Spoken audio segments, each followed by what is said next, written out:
원래 한 10번째 시간까지 이렇게 하려고 했는데, 그리고 마지막 시간에는 10가지 이제 사단에게 틈을 주는 요인을 언급만 하고 이렇게 넘어가려고 했더니 그래서는 안 될 것 같다는 생각이 들었어요. 그래서 간단하게지만 이렇게 구체적으로 하나씩 이렇게 좀 살펴보는 게 좋겠다 생각이 들었습니다. 그래서 오늘은 이 사단에게 틈을 주는 요인 5번째입니다. 오늘은 이 재정을 잘못 사용하는 것에 대해서 좀 살펴보려고 해요. 여러분, 원래 이 재정 강의는 한 5시간, 6시간 정도는 이렇게 해야 됩니다. 왜냐하면 구체적으로 여러 가지 물질적인 부분들에 대해서 언급을 해야 되기 때문인데, 오늘은 이제 1시간에 축약해서 재정적인 부분에 대해서 구체적으로 다루겠습니다. 여러분, 많은 그리스도인들이 이 자신에게 주어진 재정을 잘못 사용함으로 말미암아 사단에게 이렇게 끌려다니는 것을 볼 수 있습니다. 여러분, 그렇기 때문에 우리는 그리스도인들로서 확고한 이 재정 원칙을 세울 필요가 있어요. 여러분, 오늘은 그래서 이 재정 원칙에 대해서 함께 공부하는 의미도 있기 때문에, 혹시나 오늘 필기를 다 하지 못하는 지체들이 있다고 한다면 유튜브를 보면서 반드시 공부를 좀 하십시오. 정말 중요한 강의입니다. 그래야 여러분, 이제 우리가 재정에 끌려가는 그런 삶이 아니라 재정을 다스리고 통치하는 삶을 살 수 있는 겁니다. 자, 먼저는요, 이 재정 원칙의 대전제에 대해서 좀 살펴보겠습니다. 자, 4가지 포인트로 이렇게 살펴볼 텐데, 첫 번째, 이제 재정 원칙의 대전제입니다. 그 전제가 뭐냐면 한번 따라해 보겠습니다. 두 주인을 섬길 수 없다. 두 주인을 섬길 수 없다는 것이 바로 오늘 우리가 읽은 이 본문의 핵심이에요. 여러분, 13절 하반절에 보니까 이 모든 말씀을 이제 서머라이징 하는 거예요. 요약을 하는 겁니다. 이렇게 말합니다. 너희는 하나님과 뭐를 겸하여 섬길 수 없다? 재물을 겸하여 섬길 수 없다. 그러니까 예수님이 완전히 이렇게 딱 요약해 버리시죠. 너희는 하나님과 재물을 겸하여 섬길 수 없다. Period. 대부분의 여러분 그리스도인들은 이렇게 말합니다. 하나님이 나의 주인이십니다. 하나님이 나의 주인이십니다. 여러분도 그렇게 고백하십니까? 여러분, 그런데 이 재물의 문제, 재물 앞에만 서면, 옛날에 무슨 김수희 씨의 그대 앞에만 서면 이런 것처럼, 그죠? 저 어릴 때 막 대상 받고 했던 거 다 기억나요. 근데 재물 앞에만 서면 우리는 왜 이렇게 작아지는지, 여러분, 하나님이 나의 주인이십니다, 하나님이 나의 왕이십니다 라고 하는 것이 다 희석돼 버려요. 여러분, 한번 생각해 보세요. 두 주인을 섬길 수 없다라고 하는 말은 여러분, 필연적으로 한 주인만을 선택해야 된다는 문제입니다. 그렇죠? 두 주인을 섬길 수 없다는 것은 우리가 반드시 한 주인을 선택하게 되어 있다는 거예요. 질문입니다. 정말 이 성경의 본문대로 말하자면 두 주인을 섬길 수 없다라고 하는데, 여러분의 주인은 누구입니까? 여러분의 주인은 누구입니까? 여러분, 우리가 하나님이 나의 주인이라고 고백을 하지만 마음 한구석에는 돈이 나의 주인일 때가 너무나 많이 있습니다. 돈 문제 앞에서는요, 여러분, 타협을 하는 거죠. 돈 앞에 하나님은 온데간데 없어지는 경우가 너무 많은 거예요. 하지만 여러분, 진정한 그리스도인이라고 한다면 반드시 당당하게 정말 하나님만이 나의 주인이십니다 고백해야 될 줄 믿습니다. 하나님이 나의 정말 진정한 주인이십니다. 당당하게 말할 수 있어야 돼요. 방향을 설정하고 여러분, 하나님이 말씀하시는 그 영적 고지대를 향해서 달려갈 수 있어야 됩니다. 여러분, 그러니까 보세요. 현실이 말씀을 해석하게 만들어서는 안 되는 거예요. 여러분, 말씀이 현실을 해석하게 만들어야 됩니다. 여러분, 이것이 믿음의 삶이에요. 현실이 이 말씀을 갖다가 해석해서 이 현실적으로 말이 안 되는 거야 라고 해서는 안 되는 거예요. 항상 우리 믿음의 사람들은 말씀이 현실을 해석하게 만들어야 되죠. 믿으십니까? 자, 여러분, 오늘 말씀에 보면요, 지금 보세요. 하나님은 지금 재정 문제를 이야기하시면서, 예수님이 재정 문제 이야기하시면서 충성 이야기를 하고 계세요. 이거 무슨 뜬금없는 이야기인가? 재정 이야기하면서 충성 이야기를 하세요. 여러분, 이 말씀을 이제 한번 이렇게 읽어봤지만 단편적으로 읽으면요, 이 돈에 충성해야 된다라고 하는 말씀 같아요. 여러분, 다시 한번 이렇게 눈으로 한번 쑥 훑어보세요. 쭉 읽으면 돈에 충성해야 된다, 불의한 재물에 충성해야 된다라고 하는 말씀 같아요. 그런데 여러분, 그런 말이 아닙니다. 여러분, 이 하나님과 돈의 공통적인 특징이 있는데, 그것은 그 둘 앞에 서면, 하나님 앞에 그리고 돈 앞에 서면요, 그 두 분은, 돈은 두 분은 아니지만 온전한 충성을 요구한다는 겁니다. 하나님도 온전한 충성을 요구하세요. 똑같이 놀랍게도 돈도 충성을 요구합니다. 놀라워요. 여러분, 이게 돈의 속성이에요. 돈이 충성을 요구해요. 여러분, 돈에 빠지면 반드시 그 사람은 돈에 충성하게 되어 있습니다. 놀랍죠. 예. 그러니까 돈의 노예가 된다라고 하는 말, 여러분, 이게 그냥 허투루 하는 말이 아니에요. 정말입니다. 여러분, 돈에 사로잡히면, 이 세상 물질적인 가치에 사로잡히면요, 예를 들어서 한 사람이, 여러분 한번 실험을 해볼 수 있는데, 또 하라는 말은 아닙니다. 주식 투자를 하기 시작하잖아요.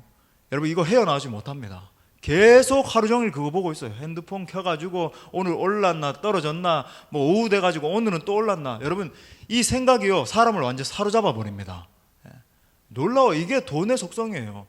환율, 여러분 한번 실험 한번 해보세요. 내가 달러를 한 1000불만 가지고 있다 해도 이게 100만 원이 됐나, 120만 원이 됐나, 80만 원으로 떨어지면 가슴이 무너지고. 놀라워요. 여러분, 이게 돈이 여러분 사람을 사로잡는 힘입니다. 제가 여러분 이게 이런 얘기할 때 지금 웃지는 못하고 빵 터지지 못하고 엄청난 이 미소를 짓고 있는 분들이 굉장히 많다는 사실, 지금 빨리 처분하세요. 또 막 하지 마시고 또. 근데 여러분 10절에 보면요, 이렇게 말해요. 여러분 10절 말씀 다시 한번 읽어보겠습니다. 시작. 지극히 작은 것에 충성된 자는 큰 것에도 충성되고, 지극히 작은 것에 불의한 자는 큰 것에도 불의하다라고 이야기를 하는 거예요. 여러분, 적은 재정을 어떻게 쓰는가를 보면 많은 재정을 어떻게 쓸지 알 수 있다는 겁니다.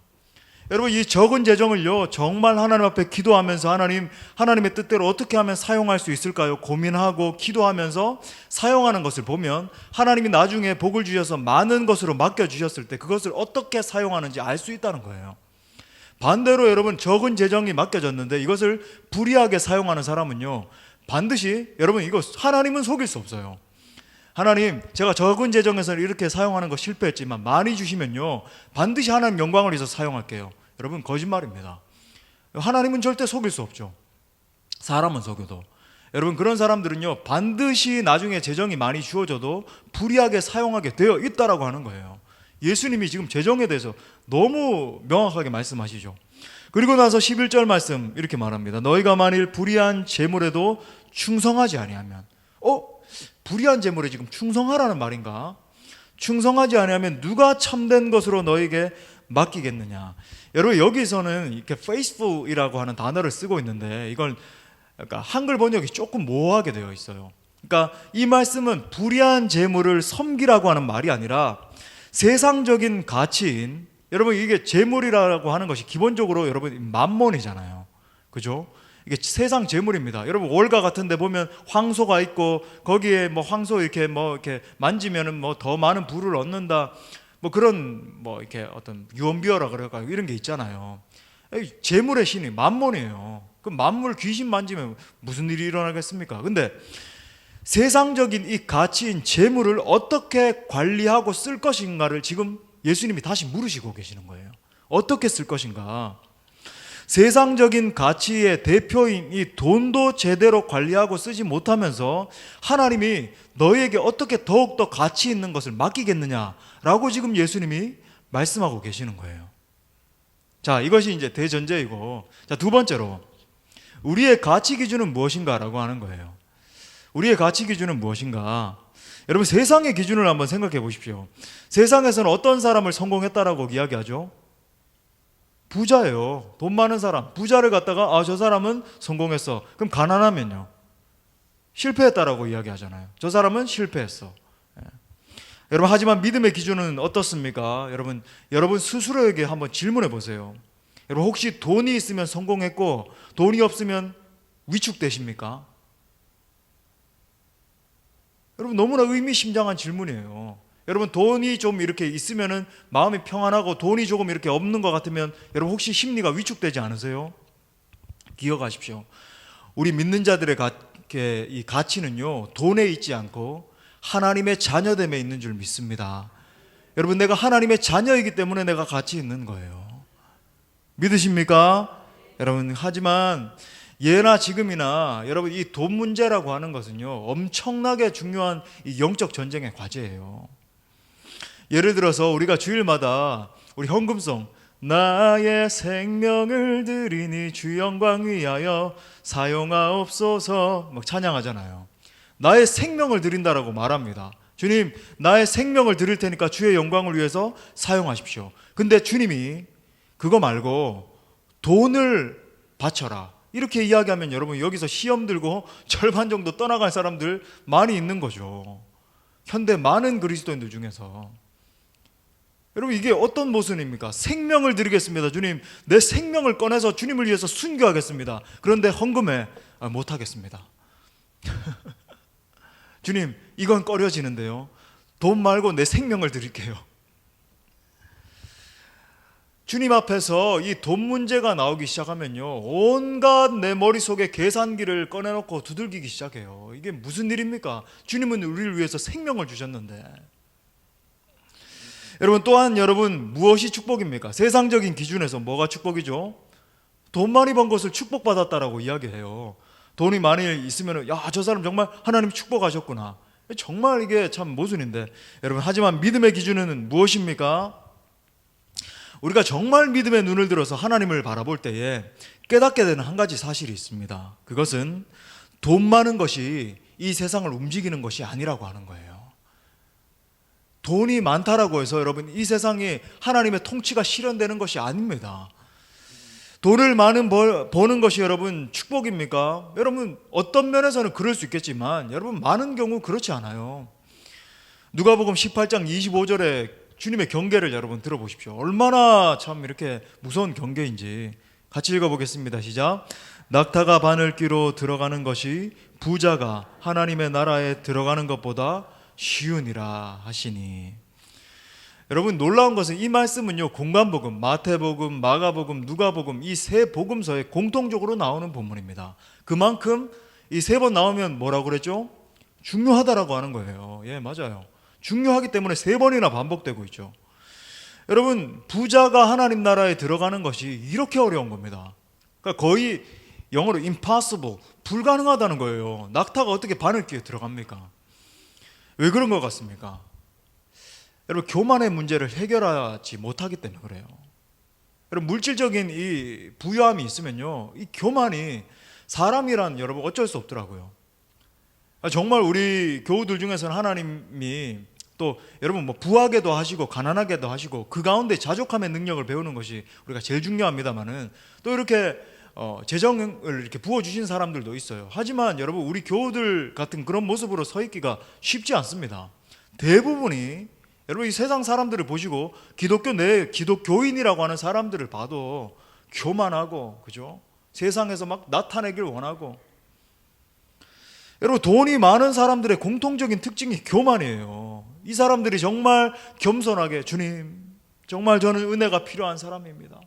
주여 하나님 내게 은혜를 부어주옵소서. 기도의 사람으로 무릎 꿇고 하나님 앞에 막 찬양하고 불가능해요.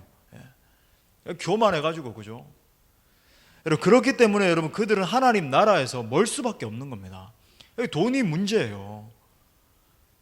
아니 오늘 목사님이 좀 거룩하게 막 무슨 하늘에 무슨 막 신령한 뭐 이 얘기 해야 되는데 자꾸 돈 얘기를 하시니까 여러분 근데 이게 정말 영적인 부분이라는 거 여러분 아시겠습니까? 사단이요 여러분 이 실제적인 너무나 실제적인 이 돈 문제를 가지고 우리 그리스도인들을 쥐 흔든다고요. 이거 여러분 해결안 받지 못하면요 신앙생활을 백날 해도 소용없습니다. 왜냐하면 주님이 의미심장하게 말씀하셨죠. 너희 물질이 있는 곳에 너의 마음이 있느니라. 우리가 물질을 어디에 사용하는지를 보면요 그 우리의 마음이 어디 있는지 아는 거예요. 주님 제가 주님을 경배합니다. 주님을 사랑합니다. 10,000번을 외친다 할지라도 돈을 어디 쓰는가 보면요 내가 막 더 좋은 옷을 입고 더 맛있는 거 먹고 거기에 하고 있다면요 거기에 마음이 있는 거예요. 주님은 속일 수 없어요. 자 그런데 성경에 보면요 놀라운 게 있습니다. 우리가 가난하고 위축될 때 그분이 놀라운 일을 행하시는 경우가 많다는 거예요. 우리가 가난하고 좀 이렇게 위축되는 그런 순간에요 하나님이 놀라운 일을 행하시는 경우가 많다는 겁니다. 여러분 요셉의 예를 한번 생각해 볼까요? 7년 풍년의 때 어떻게 했습니까? 하나님이 뭐 엄청난 일을 하게 했다 그런 거 없어요. 그냥 쌀을 비축하고 이렇게 모아가지고 이렇게 적절하게 배분하는 그게 7년 동안 한 일입니다. 그런데 보세요. 7년 흉년의 때가 다가왔습니다. 이제 풍년의 때가 지나가고 그죠? 그 꿈을 이제 바로 왕의 꿈 해석을 이제 한 다음에 그런 일이 일어났잖아요. 14년간 일어난 일인데 이제 7년의 풍년이 지나가고 흉년의 때가 왔습니다. 하나님이 이때부터 요셉의 가정에 엄청난 일을 행하기 시작하세요. 형들 모두가 여러분 물론 뭐 베냐민도 마찬가지지만 그 당시에 자기를 팔았던 형들 모두가 자기에게 와서 절을 하는 놀라운 이 꿈이 실현되는 역사가 일어나고 아버지와 함께 다시 한 번 더 눈물 펑펑 쏟으면서 재회하고 여러분 온 가정이 다 무너져 있었잖아요. 요셉이 혼자 막 덩그러니 남아서 몇십 년을 지냈는데 온 가정이 회복되는 역사가 여러분 이 흉년의 때에 일어나는 거예요. 여러분 하나님의 방법은 흉년의 때에 더 귀한 일들로 이렇게 나타난 것입니다. 물론 제가 말씀드리고자 하는 것이 흉년의 때가 다 좋다라고 하는 게 아니에요. 흉년의 때에도 하나님과 동행하는 이 은혜를 아는 것이 우리 믿는 자들의 축복이라고 하는 것입니다. 저의 예를 또 들어볼까요? 저는 이렇게 이 물질 얘기가 나오면 참 이렇게 간증할 것이 많은데 저는 정말 참 이렇게 가난한 가운데 이렇게 자랐습니다. 여러분 보시기에는 어디서 뭐 백마를 타고 이렇게 놀았을 것 같은 그렇잖아요. 진담이고 농담이고. 참 이렇게 하나님이 뭐 이렇게 제가 태어나기 전에 저는 한 번도 경험해 본 적이 없는 물질적인 복을 다 걷어 가시고 완전히 뭐 폭삭 망한 가정에서 이렇게 나게 하시고 그러니까 저희 가정을 막 철저히 연단시키신 거죠. 저는 뭐 우리 장로님들 안수 집사님들 뭐 성경 공부하면서 말씀드렸지만은 저는 준비물 못 해간 적이 너무 많아요. 그러니까 풀 하나를 못 사가 가지고 이게 돈이 없어 가지고 그리고 뭐 생각해 보면 점심시간에 이렇게 친구들이 이렇게 뭐 자판기 같은 데 가서 음료수 빼먹고 하잖아요. 그건 저는 용돈이 고등학교 졸업할 때까지 하나도 없었어요. 용돈이. 아 참 왜 불쌍하게 쳐다보십니까? 먹는 거 보니까 뭐 이렇게 놀라면 제가 더 놀래는. 없었어요. 그래가지고 막 친구들이 음료수 빼먹고 할 때 저는 막 물 마시고 뭐 그랬어요. 또 신학교 시절에도 배고파가지고 책 안 사보고 책 사보려고 이렇게 왜 밥 못 먹고 막 수돗물 틀어서 먹던 그 비참한 신학생이죠. 그 막 듣도 보도 못했던 그 신학생. 그게 바로 저였어요. 그래서 저는 총신 다닐 때 정말 좀 그랬습니다. 뭐 여러 가지 영어 과외도 하고 또 나중에는 물론 전도사 사야겠지만은 막 이렇게 하면 학부 때부터도 열심히 뭐 과외도 하고 하면서 이렇게 살았습니다만 그런 것들 본 걸로 책 사보고 싶어가지고 제가 뭐 1년에 뭐 약간 자랑 섞어서 한 1년에 한 300권씩 책을 읽었거든요. 그러니까 그 책을 이제 열심히 하루에 내가 한 권을 읽어야 되겠다 막 이렇게 목표를 잡고 내가 정말 준비돼야지 막 울면서 책 샀어요. 막 형들이 막 밥 사주기도 하고 그러는데 어떨 때 재정이 떨어지면 혼자 이렇게 수돗물 마시고 그래서 이제 책 사보고 그랬던 사람이 저예요. 지금 멀쩡하게 이렇게 서 있는 자체가 참 은혜입니다. 주의 힘을 나는 믿는데 그러니까 정말 이렇게 어렵게 이렇게 그런 시절을 보내다 보니까 그 누구보다 이 재정적인 어려움 가운데 있는 사람들을 바라보면 이렇게 공감이 되는 거죠. 그러니까 어려움에 빠지지 않으면요 공감하지 못해요. 그러니까 공감합니다 하면서도 여러분 깊이 공감하지 못해요. 근데 공감할 수 있고 그리고 또 저는요 낭비란 없습니다. 제 삶에 뭐 낭비가 없어요. 저는 정말 뭐 쓰는 용돈이라 할까요? 그러면은 뭐 커피 몇 잔 사 먹는 거 그거 외에는 잘 없어요. 뭐 누구 이렇게 사주는 건 잘합니다. 뭐 우리 교육자들도 사주고 뭐 찾아오는 동생들 사역자들 뭐 구제해야 되는 사람들 남은 이렇게 잘 퍼주는데 저를 위해서 쓰는 건 거의 없습니다. 그러니까 제가 어려움을 알고 난 후에 느끼게 된 건 뭐냐면 정말 이 헨리 나우엔이 이야기했던 상처 입은 치유자가 뭔지를 알게 됐어요. 내가 상처를 입었기 때문에 이 상처를 가지고 남을 치유해 줄 수 있는 그런 사람이 된 것입니다. 여러분 그러니까 유익이죠. 어려움을 겪은 유익입니다. 여러분 가운데에 여러분 정말 무엇이 하나님의 마음인지를 오늘 이 밤에 깨달을 수 있는 은혜가 여러분 모두에게 임할 수 있기를 간절히 바랍니다. 자, 그러면 이제 구체적인 어떤 훈련으로 들어가 보겠습니다. 제가 특별한 훈련을 여러분에게 이제 소개를 하겠는데 뭐 듣도 보도 못하는 훈련을 이야기하겠어요. 여러분 돈을 노예로 다루는 훈련을 제가 말씀드리겠습니다. 이 제목도 제가 열심히 생각을 했어요. 돈을 우리가 지배할 수 있는, 노예로 다룰 수 있는 훈련 한 가지입니다. 한번 따라합시다. 믿음의 삶을 살아야 한다. 이걸 전문용어로 페이스 미션이라고 하거든요. 실제 선교학적 용어예요. 페이스 미션. 풀러 신학교에 제가 지금 공부하고 있는 풀러 신학교의 대선교 신학자인 분이 이 페이스 미션이라고 하는 용어를 만들었는데, 여러분 우리가 이렇게 생각할 수 있죠. 우리 가정의 재정의 공급자는 우리 남편인데요. 우리 가정의 재정의 공급자는 아내인데요. 우리 가정은 이런 루트를 통해서 재정이 공급되는데요. 여러분 그렇게 보일 수 있지만 궁극적으로 우리 가정의 재정의 공급자는 오직 하나님이십니다. 여러분 그걸 어떻게 할 수 있는지 아세요? 하나님이 여러분 재정의 통로를 막으시면 하루아침에 막히는 거예요. 하나님이 여러분 직장을 막으시면요 하루아침에 막히는 겁니다. 하나님이 근데 여러분 상상치도 못하게 열어주시면요 그게 열리는 거예요. 근데 지금 내가 그 자리 가운데 있으니까 원래 그게 내 거였던 것처럼, 내가 이런 대학을 졸업하고 내가 이런 직위에 가 있고 무슨 기술이 있으니까 내가 이렇게 살아, 그 착각입니다. 그런 재능을 주셔서 그 위치에 포지션에 가게 한 것도 하나님이신 거예요. 하나님이 그냥 거두어 가시면 끝나는 겁니다. 마태복음 6장 31절부터 32절 여러분 다 같이 읽어보겠습니다. 시작. 그러므로 염려하여 이르기를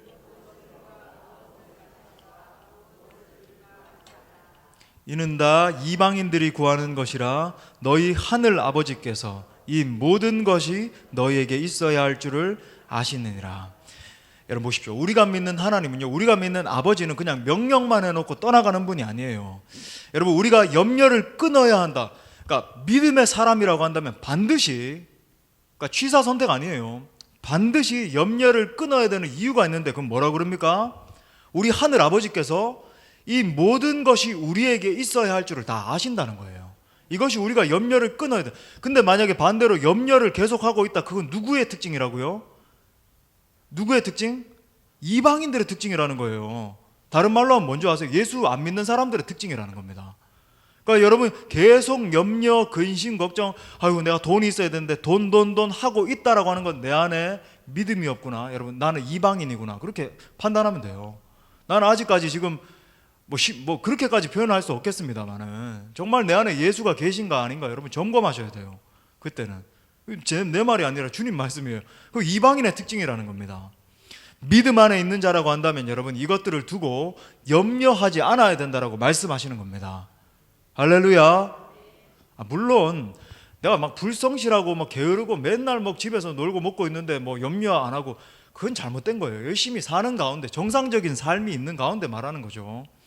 자, 그렇다라고 한다면 여러분 이 말씀 앞에서 우리에게 요구되는 것은 딱 두 가지밖에 없어요. 이게 너무 중요해요. 우리에게 요구되는 것은 두 가지밖에 없습니다. 자, 두 가지 한번 따라합시다. 순종, 그 다음에 믿음. 순종 아니면 신뢰 이렇게 표현할 수 있겠어요. 순종과 믿음 아니면 순종과 신뢰가 필요합니다.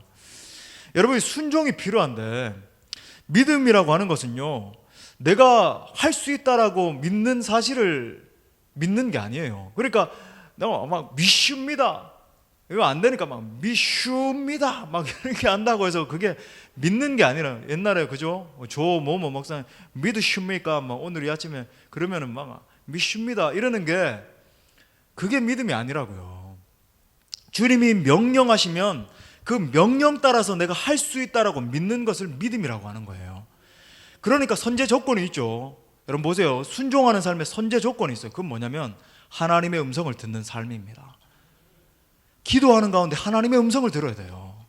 그러니까 내가 기도하기 전에, 뭔가 결정하기 전에 기도하지 않고 결정하지 말라고 하는 게, 이게 누누이 내가 잔소리를 자꾸 하는 것 같은데, 여러분 제발 기도하게, 그래 놓고 나중에 해서 목사님 큰일 났습니다. 이거 그럼 내가 어떻게 하겠어요? 그러면 그때 기도도 안 하고 그렇게 새벽에 나와서 금요일날 나와서 기도하자 그랬는데 다 결정해 놓고는 그렇게 엉망이 됐습니다. 그거 어떻게 하겠어요? 그때 또 살려달라고 기도해야죠. 그러면. 근데 그게 아니라 여러분 여기서 핵심은, 순종의 핵심은 하나님의 음성을 듣고 거기에 순종해서 믿음으로 나가는 거예요. 자, 그리고 이제 신뢰하는 겁니다.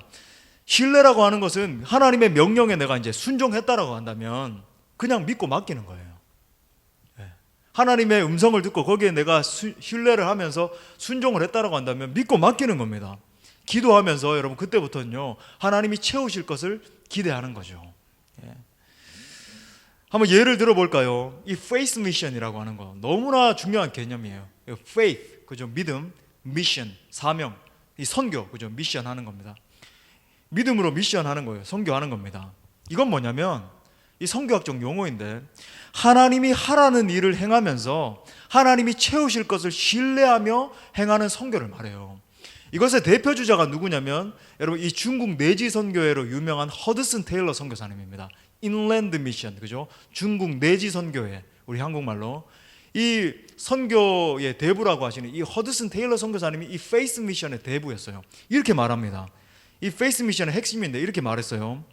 사람들에게 선교 자금을 간청하지 않고 오직 기도를 통해 하나님께서 사람들을 통해 역사하신다. 사람들에게 가가지고 막 간청하고 뭐 이러는 게 아니라 오직 기도하면서 나아갈 때에 하나님이 사람들의 마음을 움직이셔서 재정을 공급하신다라고 하는 거예요. 그러니까 뭐가 핵심입니까? 기도로서 돌파하는 게 핵심이죠. 사람들에게 아부할 필요가 없는 거죠. 또 페이스 미션 하면 이렇게 딱 떠오를 수 있는 예가 너무 유명한 예, 조지 밀러 선교사님, 그죠? 조지 밀러 목사님. 여러분 3,000명의 고아들을 돌봤는데 무슨 돈이 있어서 한 게 아니에요. 조지 밀러 선교사님에게 어느 한 기자가 물었잖아요. 목사님 어떻게 해서 저 3,000명이나 되는 고아들을 먹일 수 있었습니까? 조지 밀러 목사님이 뭐 무슨 복잡한 이야기 하지 않고 저기를 보라고. 저기 보니까 방석이 놓여 있는데 이 밀러 목사님이 이렇게 기도하셨던 그 자리가 완전히 움푹 패여 있었다 그러잖아요. 여러분 우리 교회의 사역 방향도 이렇게 돼야 됩니다. 왜 아멘 안 하시죠? 이렇게 돼야 될 줄 믿습니다. 그러니까 하나님이 하라고 하는 일을 행하고 하나님이 채우실 것을 신뢰하며 나가는 거예요. 그러니까 비전 따라 움직여야지 내 생각 따라 내 통박 따라 계산기 두드리면서 여러분 이건 믿음의 삶이 아니라 그냥 내 수준에 맞는 삶인 거예요. 내 수준에 맞는 사역이에요. 근데 하나님이 행하라고 하신 것 신뢰하고, 근데 하나님이 행하라고 하시지 않는 걸 여러분 디딜 필요는 없는 겁니다. 그럼 무모한 거고, 하나님이 정말로 행하시라고 말씀하셨으면 믿고 순종하면서 신뢰하고 나가는 거죠. 자, 마지막 네 번째, 이건 좀 더 실제적인 부분입니다. 자, 그렇다면 우리에게 들어온 이 돈을 어떻게 관리하는가의 훈련이에요. 하나님이 이제 우리에게 공급자가 되셔서 이제 얼마의 이제 돈을 이제 공급하시잖아요. 뭐 직장 생활을 통해서든지 뭐 어떤 뭐 자녀를 통해서든지 뭐를 통해서든지 뭐 연금을 통해서든지 우리에게 들어온 이 돈을 어떻게 관리할 것인가. 자, 첫 번째 원리는요. 한번 따라합시다. 하늘나라의 은행을 이용하라. 예. 우리 마태복음 6장 19절부터 20절 이 원리에 대해서 설명하고 있어요. 한번 읽어보겠습니다. 자, 말씀 띄워주시고 마태복음 6장 19절부터 20절 시작. 너희를 위하여 보물을 땅에 쌓아두지 마라. 거긴 동록이 해하며 도둑이 구멍을 뚫고 도둑질하느니라. 오직 너희를 위하여 보물을 하늘에 쌓아두라. 거기는 좀이나 동록이 해하지 못하며 도둑이 구멍을 뚫지도 못하고 도둑질도 못하느니라. 자, 여러분 중요한 원리를 설명드립니다. 여러분 하나님이 우리를 부르실 때에 무조건 궁핍한 자리로 우리를 초대하신 것은 아니겠죠. 너희 무조건 궁핍해야 돼. 무조건 예수님처럼 옷도 한 벌밖에 없고 세례 요한처럼 광야에서 막 그런 메뚜기와 석청 먹으면서 살아가고 그러라고 부르신 건 아닙니다. 각자의 이제 분량이 있고 사명이 있는 건데 기본 전제는요. 하나님은 우리가 풍성하기를 원하십니다. 무조건 부자 되는 그걸 이야기하는 게 아니라 여러분 우리에게 맞는 풍성함을 주시기를 원하세요.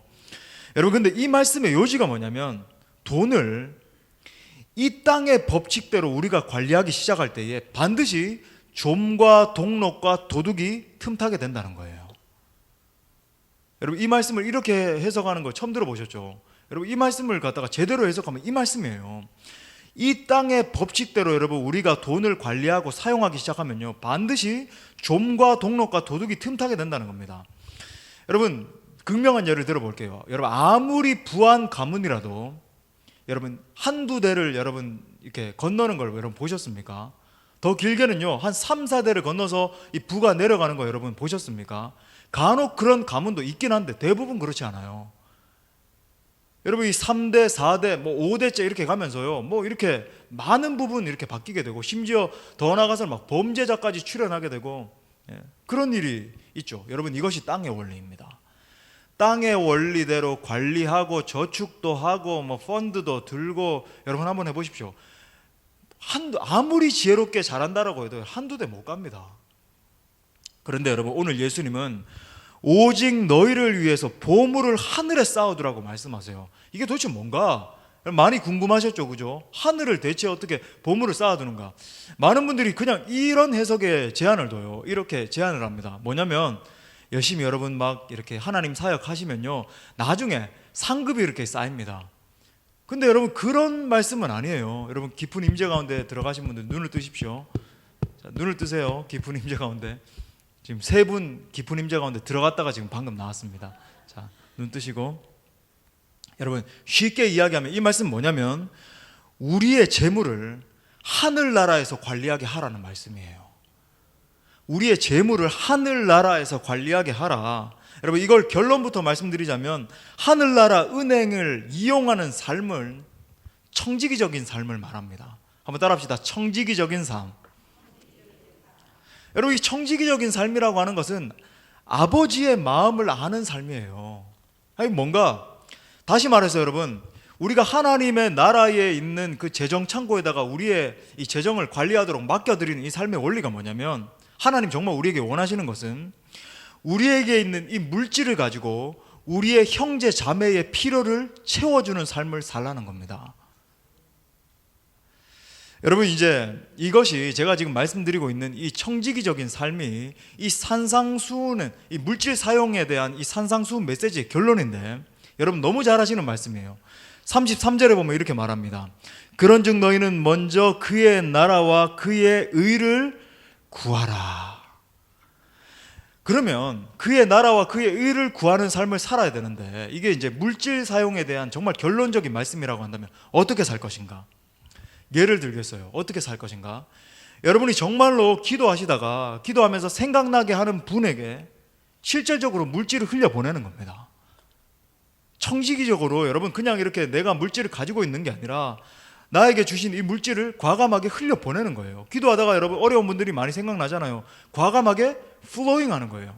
흘려보내는 겁니다. 재정을 공급하는 거예요.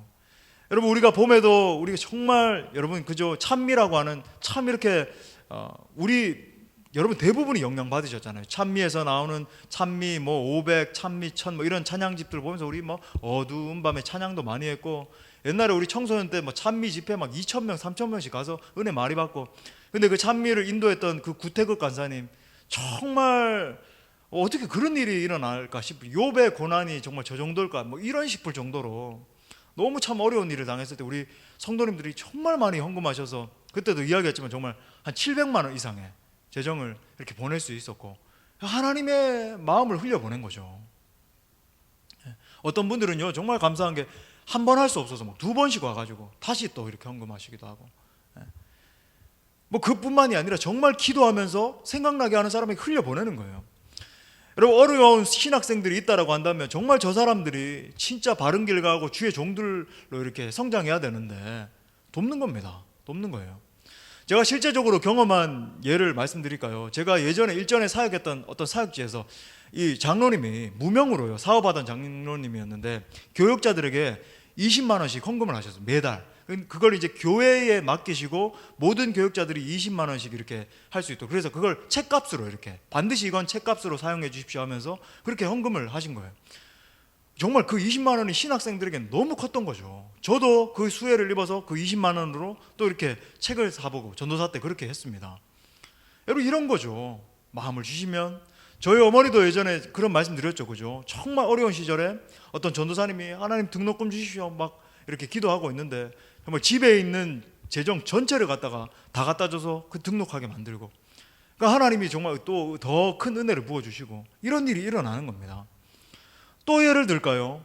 우리 교회가 이제 직접적으로 이제 건축을 하고 있습니다. 건축을 하고 있는데 여러분 내 마음대로 내 욕망대로 사는 삶은요, 내 재정 절대로 건축헌금할 수 없어요.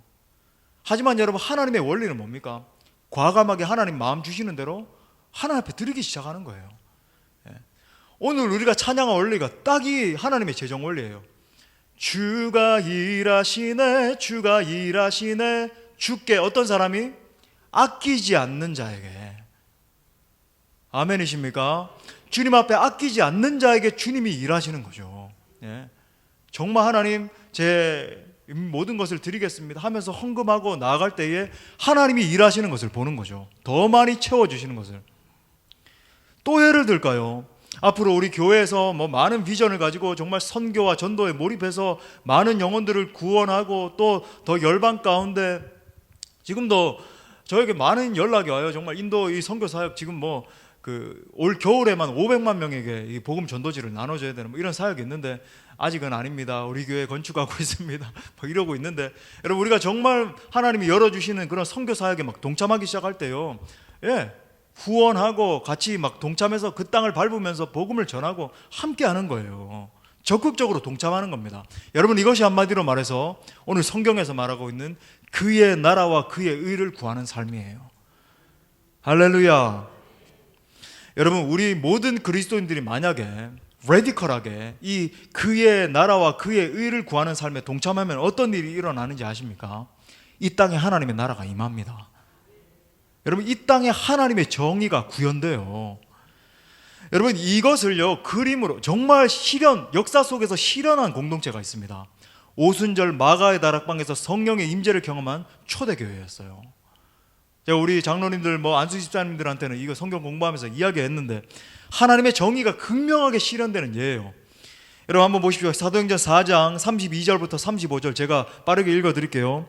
믿는 무리가 한 마음과 한 뜻이 되어 모든 물건을 서로 통용하고 자기 재물을 조금이라도 자기 것이라 하는 이가 하나도 없더라. 성령 충만한 공동체에서 지금 이 일이 일어나고 있어요. 사도들이 큰 권능으로 주 예수의 부활을 증언하니 무리가 큰 은혜를 받아. 여러분, 결정적으로 보세요. 그 중에 가난한 사람이 없으니, 정의의 실현이에요. 그 중에 가난한 사람이 없으니 정의가 실현된 겁니다. 이는 밭과 집 있는 자는 팔아 그 판 것을 값을 가져다가 사도들의 발 앞에 두매 그들이 각 사람의 필요를 따라 나누어 줌이라. 여러분, 이게 칼 막스가 이 구절을 읽고요, 이 사회주의를 주창을 했는데 이건 완전히 왜곡되게 이제 주창을 했죠. 여러분, 사회주의의 폐해는 뭐냐면 강제적으로 분배하는 겁니다. 그 원리가 아니에요. 그러면 여러분 반드시 실패하게 되고, 여러분 그 역사가 증명했잖아요. 러시아가 망했고 중국이 망했고 북한이 저지경이고. 여러분, 이걸 사회주의적으로 또 생각하시면 안 돼요. 젊은이들 때문에 제가 언급드리는 겁니다. 많은 젊은이들이 또 이런 구절 때문에 이것이 진정한 가치구나, 그런 젊은이들이 많아요. 저 청어람이라든지 그런 데 많습니다. 우리 합동 측에서 좀 자제하라고 지금 권고 내려온, 그런데 저는 하여튼 반대하는 그런 것들인데, 여러분, 이건 하나님 나라의 원리인데 그건 뭐냐면 자발적인 헌신이에요. 하나님 나라의 원리는 자발적인 헌신이, 보세요, 자발적인 헌신이 어떻게 일어나냐면 성령이 부어지니까, 하나님의 영인 성령이 임하니까 사람들 마음 가운데 자발적으로 헌신해서 자기의 재물을 팔아 가난한 자들에게 나누어주는 역사가 일어난 것입니다. 그러니까 사회 정의가 그냥 자연스럽게 구형돼 버리는 거예요. 여러분, 만약에 우리 한국에 있는 이 800만의 그리스도인들이요, 진짜 하나님의 성령이 임해서 하나님의 마음으로 플로잉하기 시작하면요, 이 사회에 뒤바뀝니다. 이게 여러분 사회를 변혁시킬 수 있는 길이에요. 오늘 엄청난 가치를 이야기하는 말씀이 너무 길어지는, 3장 더 남았습니다. 여러분, 한 포인트만 더 이야기하고 말씀 마칠게요. 그리고 여러분, 하나님이 주시는 것에는요, 두 번째 이 원리는, 하나님이 주시는 것은 반드시 심을 씨앗과 먹을 양식이 함께 들어있다는 것입니다. 자, 한번 따라합시다. 심을 씨앗과 먹을 양식이 함께 들어있다. 여러분, 고린도후서 9장 6절부터 11절 말씀 제가 빠르게 읽어드리겠습니다. 이것이 곧 적게 심는 자는 적게 거두고 많이 심는 자는 많이 거둔다 하는 말이로다. 여러분 잘 아시죠? 각각 그 마음에 정한 대로 할 것이요 인색함으로나 억지로 하지 말지니 하나님은 즐겨내는 자를 사랑하신다. 타협할 수 없죠. 하나님이 능히 모든 은혜를 너희에게 넘치게 하시나니 이는 너희로 모든 일에 항상 모든 것이 넉넉하여 모든 착한 일을 넘치게 하게 하려, 더 많이 하게 하라는 거예요. 더 축복하신다는 겁니다. 기록된 바 그가 흩어 가난한 자에게 주었으니 그의 의가 영원토록 있느니라 함과 같으니라. 실제 가난한 자 언급하고 있어요. 보세요. 심는 자에게 뭘 준다 그럽니까? 두 가지요. 씨와 먹을 양식을 주시는 이가. 자, 씨와 먹을 양식을 주시는 이가 너희 심을 것을 주사 풍성하게 하시고 너희 의의 열매를 더하게 하시리니. 자, 생략하겠습니다. 여러분, 여기서 할 수 있는 영적 원리는 두 가지예요. 먼저는 하나님은 적게 심는 자에게 적게 주신다라고 하는 거예요. 적게 심는 자에게 적게 거두게 하시는 겁니다. 반대로 많이 심는 자는, 여러분, 심는다는 것은 진짜 드리는 걸 이야기하는 거예요. 다른 이상한 생각하지 마세요. 구체적으로 하나님께 드리는 걸 말합니다. 많이 심는 자에게 많이 거두게 하신다. 하나님의 계산은 정확하죠. 하나님의 계산 원리는 정확해요. 여러분, 하나님을 속일 생각하지 마세요. 하나님의 계산은 정확합니다. 자, 두 번째 원리.